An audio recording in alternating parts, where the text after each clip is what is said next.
One of the most unfortunate things in our industry is we don't allow games to grow from bad releases. If a game flops, that's it. Game over. No sequel, no nothing. Zilch. No more ever seeing that game again. It's wiped from memory that like it never happened. If it had bad press, if it had a bad reception, if it had bad reviews, the game's dead.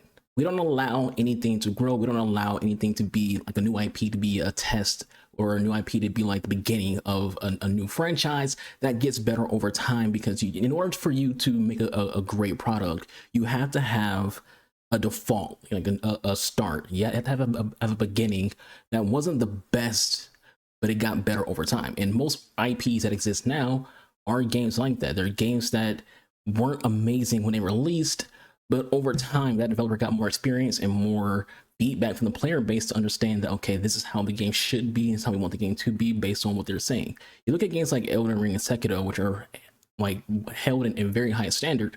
Those games are as good as they are because From Software took feedback about Dark Souls, about Demon Souls, about Bloodborne, about Dark Souls 3, about Dark Souls 2. And yeah, you can say, hey, all those games are great. At the time of their release, they weren't viewed as such. Dark Souls 2 and Demon Souls had not Dark Souls 2, but like Dark Souls 1 and Demon Souls had a cult following. It was considered amazing games back then. In Dark Souls 2, it's considered a bad game by many people, and it's considered to be the worst From Software game by many people. So they had to grow from all those things. Not every IP starts off as this amazing thing. They have to grow to get to where they are. I don't think that this is the right way to approach a new IP when it comes to the fact that they come out, they have bad reception, they have a bad release, and then they're abandoned. I don't like that. I don't think it's a good approach to new IP. And the industry itself does agree to an extent. Multiple developers from Ubisoft, EA, developers from who work for Embracer, and other studios have said new IPs don't sell. One developer said that the studio debates shifting focus to just sequels and remakes because it seems like people are buying those but not buying the new IP. For them, this is a monetary thing because, and this goes with any form of entertainment, people spend money on established franchises and aren't really that interested in trying new things. For me, and what I want to talk about in this video is games that didn't do great, be it its receptions or sales, that I think should have gotten sequels because the idea of the game is good. The foundation of the game is good. It was a good start. It just needed some work, and a sequel could be what gives it that work. Years ago, when something was released but it had bad reviews, the developers, if it's a game, or directors or producers, if it's a movie, would take that into consideration and make the next product better. Your first mistake is just what leads to you working on your craft to make a better product. Nowadays, games aren't allowed to fail but continue on with a sequel that capitalizes on what people liked and change what people don't like. I think all of us know a gamer or 20 that we played or enjoyed but heard it didn't do well. So the game is never returned to, and or the studio is closed. Because how expensive games are becoming to make. Publishers are less likely to be okay with a monetary hit and then try again with a sequel that changes what people didn't like. That's a lot of money. Like, hey, this game failed, the fans aren't interested, let's move on. But the reality is, a lot of games that fail do have people who love them, who are interested in the universe and want to see those games get better. But they never get that chance because the studios just move on. There are so many games with good ideas, good worlds, universes, characters, atmospheres, but the game itself wasn't what it needed to be. For some games, their biggest flaws is their scope. You have games being open world that don't need to be open world. The developers don't normally design open world games, so you end up with a bloated game filled with quests that nobody wants to do. Games like Ghost Recon Wildlands, Ghost Recon Breakpoint, Assassin's Creed Valhalla, Forspoken, Dying Light 2, and many more. Games that suffer from being these open world games that nobody asks for and then being bloated with quests nobody wants to do.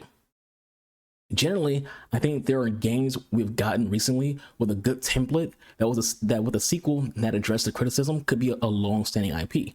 Forspoken is one of those games. The game itself is solid. The gameplay is good and fun.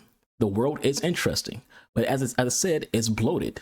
And the story could use some work. A sequel could fix both of those things, but we aren't going to see if that's true because they've been at the game. The studio has been absorbed into the Final Fantasy team. We will never see Forspoken capitalized on for what it did good and go from there. Anthem as well. For as much shit as Anthem has gotten, it is an IP that could have been a success if it had a sequel that made changes based on the major criticisms. Now, I have a buddy to this day that still plays Anthem. It has a lot of promise, It had a lot of promising features and ideas, but all of those are well left behind. Bioware even themselves had a lot of ideas on how to fix the game and repair the game, but EA didn't give them that chance. You think about Cyberpunk, that game launched in a horrible state, but CD Projekt Red were able to just fix that game to a point to where it is now, where people love it. Halo Infinite released horribly, and to this day, this current season considered the best season that it's ever had, because these games were allowed to be fixed. Anthem wasn't allowed to be fixed. So with a lot of this, publishers have to understand that monetary failure doesn't mean a game is bad and should be abandoned. Spec Ops: The Line is considered a phenomenal game, but wasn't a commercial success. Most people have never even heard of Protocol, but it has a cult following who will love a new game. And again, all of you watching could name games that you enjoyed, but those games have been abandoned because they didn't get enough good reviews or didn't sell well. Usually it's the latter. Publishers don't mind funding bad games if the bad game sells. Everybody complains about Modern Warfare 3, but it's the second best-selling game of 2023 after Hogwarts Legacy. At the time of this video, at least. By the time you see this video, I don't know when I'm going to upload it, but come January or February, it might be the best-selling game over Hogwarts Legacy. But as of right now, it's second place. But meanwhile, it's considered the worst Call of Duty game of all time. As I said, this isn't just a gaming issue. Good movies fail at the box office because people aren't going out in droves to watch a good movie. They want to see the popular blockbusters everyone's talking about, even though the blockbusters suck. A lot of blockbusters are awful, but everyone sees them because they're the big ticket. There's a saying in books that you don't write a bestseller, you sell a bestseller.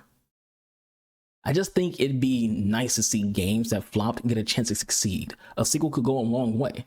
I recently did a video on Mirror's Edge. That game had a full reboot after just one game. Partly because DICE wanted to make a better game based off the feedback from fans. The second game is beloved by fans, but it's not considered a success by EA since it didn't sell at the metric that they set for it.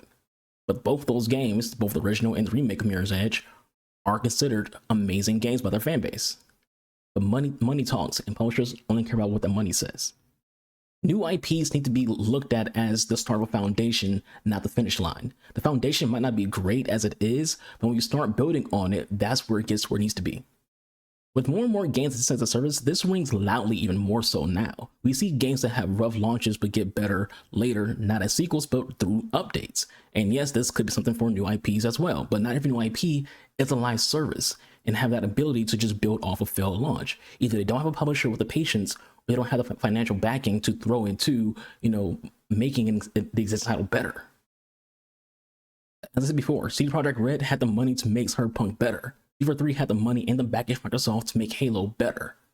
DICE has the money and the backing of EA to make Battlefield 2042 better. But DICE and 343 don't really have a choice. Those are long-standing franchises. EA isn't willing to let Battlefield die. EA isn't willing to let a new IP make money. They're not going to put a lot of money into an IP that flopped, that's new and doesn't have the standing that Battlefield has. And Microsoft might have not let 343 fix Halo if it wasn't Halo. It's a flagship title. It can't fail. But if 343 made a new IP and it flopped, they would just leave the game in the dust. I will say sometimes a game fails solely because it needs to have a high enough player retention. This is a real thing. We can't deny what exists. Some games need to have a high player retention in order to stay alive. And in this video, I will say it's easier said for single player IPs. If you're a developer and make a battle royale, it doesn't matter how good it is. If you aren't making enough to keep the lights on, pay for the servers that you probably are renting, then you will shut down the game because you can't afford the servers. Same goes MMOs. If you don't have enough players to warrant paying for the servers to stay up, why would you keep the servers up? Of course, Terra is going to die. Of course, Bless is going to die. No one's playing the game enough and buying things in the game enough for them to be able to afford the servers. So it makes sense for live service games to fail and be abandoned because they need player retention. Part of the reality is, as much as I work this as a developer and publisher issue, this is also a gamer issue. This is also on us. We are part of why games are the way they are in modern society. Gamers aren't that interested in trying new things unless it's something massively popular. Like games have become very popular on Twitch that gamers end up buying because so many top streamers are playing said games. But normally gamers aren't trying new games to begin with, especially single player games, lower budget games, and games with a big price entry. Games are costing $70 now. Gamers are less likely to spend that money on games they aren't sure about. I make a lot of videos, and the ones that take off, I often see comments not just on my videos, but other videos as well, and on Reddit and social media, that they'll wait for the game to go on sale for less than 40 bucks. This is like people who say they'll wait for movies to hit streaming services instead of going to the theater because they don't want to spend money to see a non-blockbuster. The average gamer can't afford to try every single new release, especially not even every new IP that they've never heard of. They wait until a sale happens or only buy it if the word of mouth of their friends is just so convincing that they can't miss out, FOMO. Anyways, I think you get the gist of this video. I don't want to drag it on for too long. But let me know what games you really enjoyed that is considered a flop but deserves to be revisited or given another chance or sequel, because there's a lot of games out there that I myself haven't played that other people have, and they're like, yeah, this is an amazing game, but no one's ever going to bring it back. I've been your boy, Game Archer. Hope you all enjoyed. I'll catch you guys on the next video. Y'all stay safe. Become to another. I'll see you in my live stream on Twitch. Link in the description box below. I'm out of here. Deuces.